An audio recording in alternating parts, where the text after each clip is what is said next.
Have you ever felt like you've taken the back seat with your partner ever since you became parents? Like your partner no longer asks you what you need, like they don't appreciate what you do, like they don't care how your day went and how much pressure you might be holding. Do you feel like connection and the expression of love is being taken for granted now? Like there's no room left for you? Well, today's episode is all about going deep into the real reasons why we keep on having these squabbles with our partner ever since we became parents. Why taking the trash out becomes a huge fight that we can mull over for days on end, when what we really want to talk about is the deep disconnect that we feel. So are you ready to find out what's really lying under the surface? Let's do this. Hi there. If this is your first time here, welcome to the Parenthood and Relationship Podcast. I'm your host, Markella Kaplani, a psychologist, a parenthood and relationship coach, and a parent myself.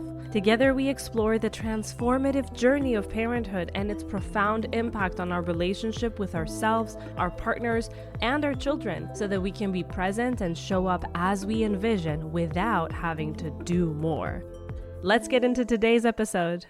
Today's episode is inspired by a podcast I jumped on last night. It was a great conversation that we were having revolving around how do we as parents share responsibilities that come up in parenthood, especially during those times of transition. The episode is coming out next month, and I will make sure to come back to this episode and have the link in the show description, but you'll also see it in my social media. So if you're interested in catching that episode whenever it airs, make sure that you're also following me at markella.kaplani on Instagram, where I will definitely be sharing that it's aired. In having this conversation with wonderful host Gavi on her podcast, Blissfully Bold, what started to unravel is just how much these conversations are really not about the actual things, the actual tasks getting done or not, even though we definitely do stress over the fact that if we're the ones taking on the most responsibility at home, of course we want someone to help practically get some things out of the way.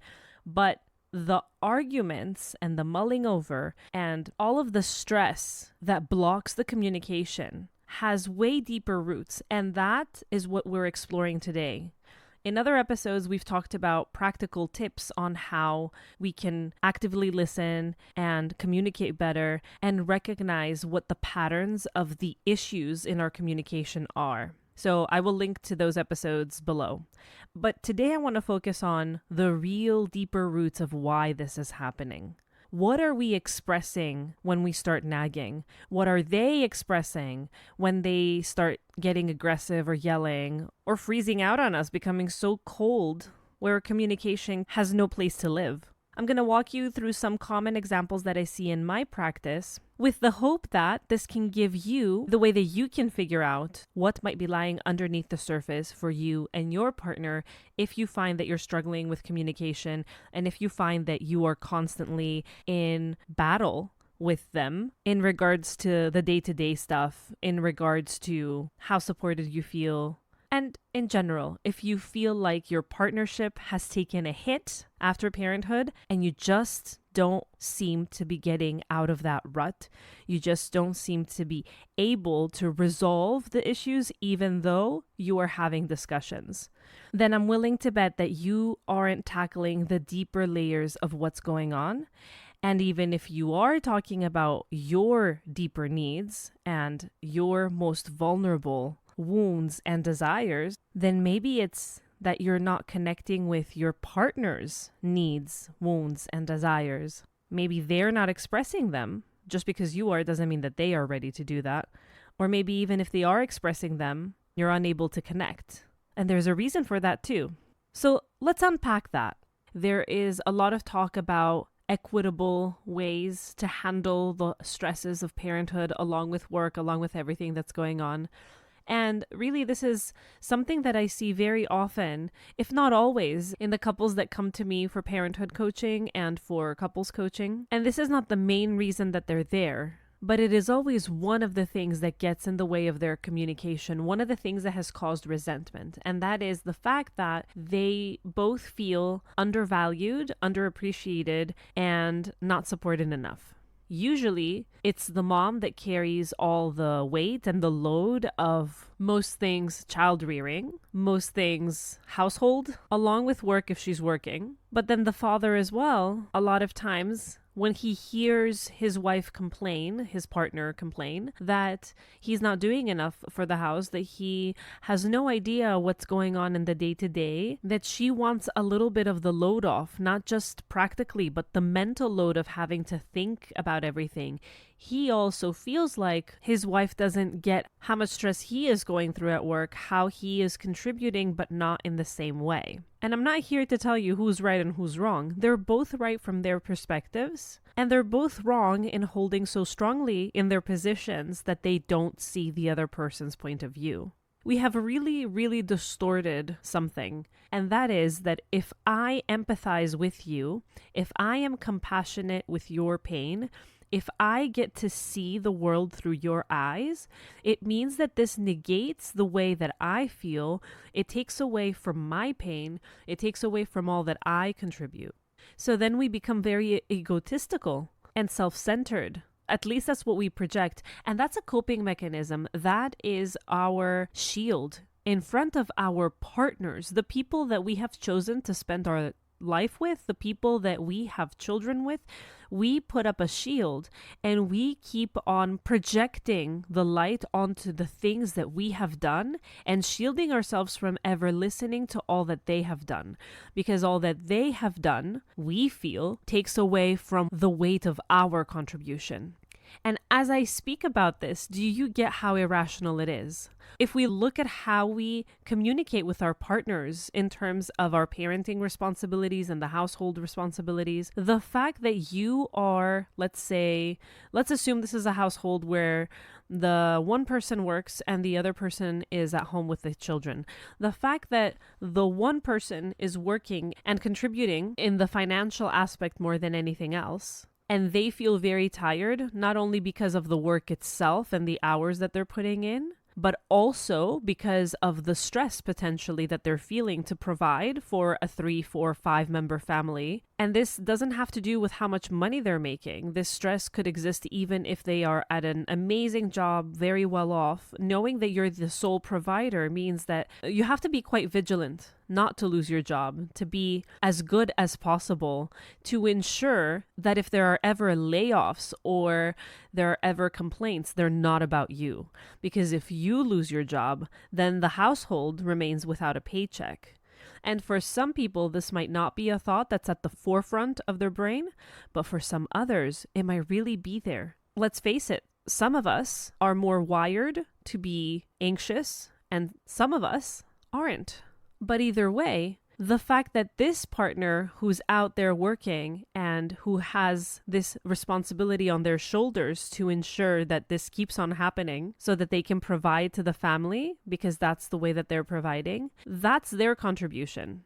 Put that aside, you have the other partner who is at home, and this partner is taking on so many tasks. And that's not just including taking care of the children, both practically and emotionally. So washing them, bathing them, feeding them, but also then playing with them, cuddling them, raising them. It also includes the household chores and all the running around. And it also includes the mental load of having to think about everything. Like, when is the next dentist appointment? When do I have to go out grocery shopping so that I can buy the stuff that I need to use in order to cook the foods that I'm going to be cooking? When is it that we have the next pediatrician's appointment? All of these things fall onto the partner that has stayed at home. And while it may seem like this is not a lot, putting it all together, it's actually very, very much. The problem here is that we start to compare and we try to play a measuring game of what is more stressful. Is it the person that's at work and is being yelled at by their boss and is always on their toes to not lose their job and to ensure that they keep on getting promotions so that they can more easily provide? Or is it the person that's at home and is always on alert for the kid or kids not to get hurt, for all the things to get done in the house, for all the emotional needs to be tended to? You get what I mean? And if we start to compare those, it's as if we are comparing completely irrelevant things.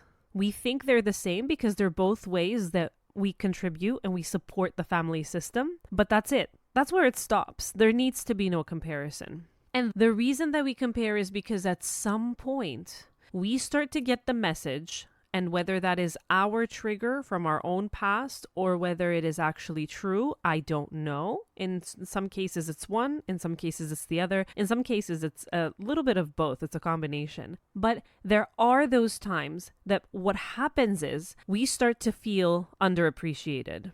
So you get the partner that comes back home from work and is told off because they haven't contributed, because they didn't ask. Did you need anything from me today? Do you want me to wash these 5 dishes or put them in the dishwasher? Would you like me to take over bath time today? And you know what? When I'm having such sessions with couples, a lot of times what will come up is the partner that is complaining or is in distress that they are not getting help. It's not because they would have accepted this assistance. They all basically say, almost always, that they would have probably declined the offer because what they want in truth is not the practical. What they want in truth is to be cared for. And so what happens is that the partner, let's say in this scenario, it's the husband, but it's not always the husband. I'm not stereotyping here. But let's assume that the husband is the one that's the breadwinner in this supposed family system that we're talking about. And he comes home and he is thinking, I did so much today. And maybe I don't know what happened in the house. And maybe I am not as quick on my feet in order to handle situations because I haven't read as many gentle parenting and Montessori books as my wife has. And maybe I don't even know when the next doctor's appointment is for the kids. But I was out there busting my you know what, in order to be able to provide for all these things that the kids need. He is already entering the home feeling self-conscious. So what is in between the lines, because what I just said, if you hear it on the surface, it really sounds like, wow, okay, you're demonstrating all of what you did. Good job. Do you want to get a bravo? I can go out there and do that myself. That would be an initial reaction if we look at what I just said on a surface level. What is really happening there is that in his mind, he's already defensive. Do you see? In his mind, he is telling himself a story. He is shielding himself with this story that I've done enough. What does that mean? That means he is worried deep inside that he has not done enough. So he is coming from a very insecure place, worried that he's not done enough. He is shielding himself by telling himself that, you know what, but I've contributed in this way. The fact that he has to say that to himself as he is entering his home is a self-protective mechanism. And when do those come out? When I need protection. What does he need protection from? His own insecurity that tells him that he hasn't done enough. So when his wife shows up and says, hey, how are you? But can you please take care of the trash? I've asked you yesterday to take it out. Now, she's not saying anything offensive. And if that's all she asked him to do, for her, it's like, okay, well, I'm not asking for a lot. And I really needed it out yesterday. The home stinks and I couldn't take it out with, let's assume, 2 kids on my lap. I didn't want to have to take them hand in hand along with a trash bag to go across the street. And I didn't want to leave them alone in the house in order to cross the street and throw the garbage away. So I asked you to do it. And that's the only one thing that I asked you. And what happens for this man who was having this thought process as he walks in? So she is saying something very irrational. If we look at what she is saying on a surface level, and if we had to choose, wow, she wins. Because logically what she's asking is practically nothing. She's not telling him to cook. She's not telling him to wash the dishes. She's not telling him to bathe the kids. She's not telling him to clean up the house. None of that. She's telling him, I asked you to take out the trash yesterday. That's all. Could you please do it today? And he gets triggered. And the reason he gets triggered is because he walked in already feeling guilty that he is not contributing enough. And that's exactly the button that she pressed. She touched on the wound and she didn't know it. So then he becomes passive aggressive. He becomes aggressive. He yells. He takes out the trash and slams the door on the way out. Who knows? But something along those lines will usually happen. And what does that leave the wife feeling? She's thinking, I am here all day. I have done a million things that if I sat there to write them down, they would take me just as much time as it took you to be at work. I multitask and I handle so many things that you wouldn't even be able to handle. Now she is shielding herself.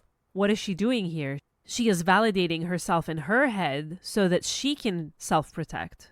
And she's thinking, and you can't take out the trash? And you're going to get offended and you're going to get angry. You're going to slam the door because I asked you to take out the trash. And God forbid I pointed out that you didn't take it out yesterday and you're going to get angry with me. I should be angry with you. If we dig just one more layer deeper, what is happening for her is that she feels he doesn't appreciate what she does. And then even deeper than that, she feels that he doesn't care. So the taking out the trash, what happens is that this couple will come to me and say, oh my God, it's just the trash. Why are we having fights about this? That's the one thing they can definitely agree on. They're both thinking that this is completely irrational. Why is she lashing out about the trash? It's just the trash. I can take it out at any point. It's not such a big deal. She can take it out on the veranda, on the balcony, and it doesn't have to stink up the house. Is she that controlling? And she is saying, oh my God, it's just the trash. I didn't ask him to do anything else. He's already dressed. He's walking in the house. I'm asking him, just take it out. It's across the street. It's nothing. Why are we having an issue about this? What is wrong with us? It's not about the trash. For him, her asking about the trash and pointing out that he didn't take it out yesterday, she is triggering his guilt. And for her, him not having taken the trash out when that's all she's asking for, and when she already feels depreciated, when there isn't a reward, some kind of proof that there is fruit coming out of your efforts. Our culture so craves productivity, so craves efficiency, and parenting and housekeeping can be quite fruitless, honestly. You don't see the result of all of your effort at all immediately. It's going to come quite later when you've taken a distance that you will see all the wonderful things that have resulted from the efforts that you've made. But in the immediate moment, the partner who's at work and bringing in the money, that is something palpable. That is something concrete. This is the money that pays our mortgage. This is the money that pays our food. This is the money that pays for all the things that we need. So the wife who is just asking for the trash and is getting a husband who forgets, who dismisses it and says, okay, I can do it tomorrow. I'll do it later. She's not angry about the trash. She is getting triggered because she's feeling that what I do is unseen.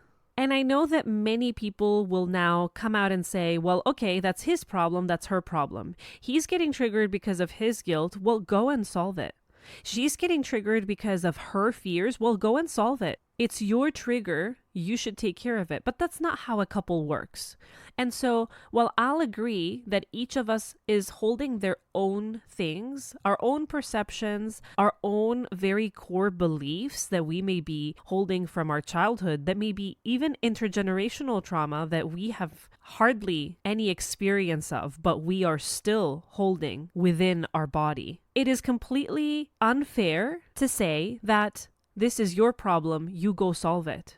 If you want me to go solve my problems, the way to do it is not by ignoring them, is not by pushing on those buttons, and it's not by invalidating and dismissing my triggers. I am much more likely to understand what's going on if I'm feeling safe with you. And so that's what this episode is about. I'm giving you a little bit of an insider look on what could be happening for your partner who is reacting a certain way. And now, of course, these are two examples of a pretend family. However, a lot of what I just said can be quite similar to things that are happening. And the explanation and the deeper layers that I described are quite common. And so you can use this as the basis to start to understand what may be happening for my partner when they're acting this way. When we recognize that our partner is holding guilt because they feel like they're probably a bad parent, because they're not involved enough, And we can embrace our partner and say, I know it must be hard for you because on the one hand, you don't get to experience all that I experience all day stuck between these four walls with kids having tantrums and the house being a mess every 5 minutes I clean and then it's a mess again the next second. You don't go through this, but you also are in anguish because you are away and you're missing out. I can put myself in your position and I can say, instead of saying, how convenient for you, you don't have to go through all of this. I can put myself in your position and say, wow, you may have wanted some of this. Because when the time comes and our child is in distress, you really don't know what to do because you don't know what phase they're going through. It's hard for you to keep up just from me giving you the details at the end of the day. I don't know, if I put myself in your position, I would probably have similar feelings. I would probably feel a little bit like I'm on the outside. And ouch, that wouldn't feel good. If he can do the same for her and say, yeah, my God, you do so many things. And, sometimes I come home and I wonder how you spent your day. Maybe I've said an insensitive comment like that before. Or maybe I don't notice all the things that you have done. I've taken them for granted just a little bit because they always get done. And I think, she can handle all of that. She's so dynamic. Can't she just take out the trash for me? Does she really have to point it out and make me feel even more awful? Instead of thinking that, maybe you can say, hey, you've done a lot. And if I was doing so much, but then at the end of the day, the house was still a mess. I was a mess. I was exhausted. And I had nothing to really show for it physically or in some shape or form, I would probably feel like I need someone to remind me of all the things that I do, to at least validate that I am right to feel this tiredness. I am right to feel exhausted. I have someone to ask, can I take something away from you? And that would be enough because that would show they care and that would show that they appreciate and that they see all that I do. So it's not about the trash, and it usually is not about a practical thing that the partner can take over. It's about the fact that you cared to ask, which means that you understand that what I do is also difficult and you wanted to chip in. That's more than enough to make me feel good. I don't need you to actually take over. That's exactly what I do in my work with couples and with parents. My goal is always to work with both the individual and the couple together. And that's why I've designed the intensive deep dive program where I don't take on a couple just for couples sessions. The package includes couple sessions along with individual sessions with each partner so that we get to work on each person's individual triggers that may or may not have something to do with their partner. And then we get to work on how our own things come together and how they affect us as partners and as parents and how we show up for our children. And oh my God, I nearly forgot our journaling activity. So full disclosure, this is me coming back and doing this segment because as I was editing, I was like, something's missing from this piece. So here's a journaling activity to help you process all of what we talked about today. Grab your journal and take some quiet time to reflect on these prompts. The first one is to identify triggers. Write about a recent argument or tension point with your partner. What was the surface issue? Then ask yourself, what deeper emotions or fears might be underlying this conflict? So for example, the prompt could be something along the lines of, the last argument we had was about ... On the surface, it was about ... But I think deeper down, it was about blank. Secondly, we would tackle feelings of appreciation. Reflect on a time you felt underappreciated or undervalued by your partner. How did this make you feel and why?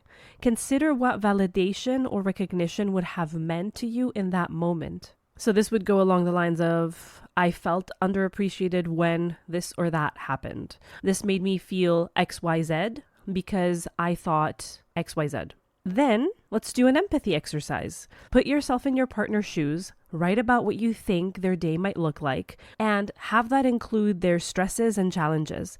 How might they be feeling underappreciated or misunderstood? So think of it this way. If I were my partner, my day would look like this. I might feel XYZ because ABC. Next, it's really important to express needs, as we talked about. So think about how you can better express your deeper needs and vulnerabilities to your partner. What can you say or do to communicate these feelings more clearly? So none of this really works. None of it is sufficient enough if we don't get to the point where after we've fleshed everything out, we can actually use it in order to communicate better with our partner. If you need a little push crafting this, we would say something like, to better express my needs, I could say this or that to my partner. This would help because it would get them to, understand, feel, see. And finally, compassionate responses are key. So imagine a compassionate response that you could give to your partner when they express their struggles and insecurities. Because again, I'm hoping that since this is an episode that is dedicated to couples work, that you are both listening and you are both trying this out. So how can you show understanding and support? A good prompt would be, when my partner expresses this, that, I can respond with empathy by saying XYZ. Take your time with these prompts. Be honest and gentle with yourself as you explore these deeper layers. It's not going to happen very easily from the get-go. Journaling, though, can be a very powerful tool to uncover insights and to foster better communication and understanding in our relationships. In the beginning, you might think you're getting to the deeper layers, but then you might notice that it's still quite surface level, that it's still quite difficult to break the patterns of communication that you were holding on to. It might seem like nothing is changing, but as you continue to journal, new things come up, kind of like when we read a book and then we revisit it a year later, and now we're noticing different things. Now we're narrowing into other topics. Now we're interpreting the same things that we had noticed before in a completely different way. That's the same way we need to approach journaling. If it doesn't work the first or the second or the third time in order to bring out things, it doesn't mean we stop. We continue because it's a form of release first and foremost. Before we look at how this can benefit us, before we can look at the result, let's look at the unseen benefits. Like we were saying in terms of parenthood. If we want to break the cycle of having to produce all the time, having to prove ourselves, having to have something that is externally validated, is externally noticed as a benefit in order for us to feel good about what we do, this is one way to break it. This is one way to revolt around this way of thinking. And it really starts with us and with simple activities like this, that we don't give up for ourselves because we want to do something just because it makes us feel good. And because we have the deep conviction that as we continue to do that, the results will manifest and that we are rewarded either way, both in the now and in the future. Well, that's it for today. I hope that this episode was illuminating. I gave you a little bit behind the scenes of what goes on in a lot of the people that I have the honor to work with. And I'm hoping that you can take this and look at your partner today and try to see what could be underlying that coldness or that anger or that passiveness or all those things that could be bothering you. What could be happening there, and how could you reach out and be just a little bit more compassionate? And how could you express what you really need and not talk about the trash because it's the easy thing to do, but really just be vulnerable and express what it really is that you fear. That you fear you're losing touch, that you fear they don't love you, they don't care for you anymore, and that you need something that will reassure you that this is not true. Something that will have to be done over time so that your wound can slowly heal, right? And this is the case for both of you. As always, if you like this episode, please share it and leave me a review on Apple Podcasts. It really helps, and I really, really appreciate it more than you know. See you next Sunday.